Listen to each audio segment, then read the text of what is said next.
Hello viewers, welcome to my botanical bliss. Sorry, আশা করি আপনারা সবাই ভালো আছেন। আমিও ভালো আছি। এই যে দেখুন আমার লক্ষ্মী জবা গাছ। এই জবা গাছটা প্রায় মরা মরা হয়ে গেছিলো। এটা আমার 5-6 বছরের জবা গাছ। আমি এখান থেকে কলম করে অন্য আর একটা ইয়েতে লাগিয়েছি, টবে লাগিয়েছি। কিন্তু এটা আমার মাদার প্ল্যান্ট। এটা এখন একটু সবুজ এবং সতেজ হচ্ছে বৃষ্টির জল পেয়ে। আর সপ্তাহে সপ্তাহে মাটিতে খোল ভেজানো জল দেই আর নিম তেল স্প্রে করে দেই। গাছ দেখুন আস্তে আস্তে রিকভার করছে। গাছ এই যে সুন্দর এবং সবুজ সতেজ আছে,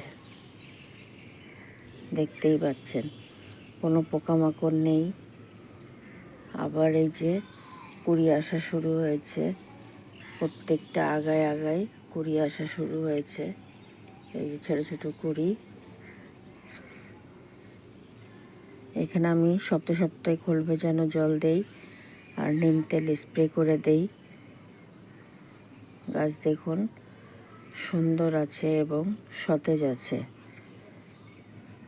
যেহেতু এখন বৃষ্টি পড়ছে, গাছে জল দেওয়ার প্রয়োজন পড়ছে না। গাছ এমনি সুস্থ এবং সুন্দর।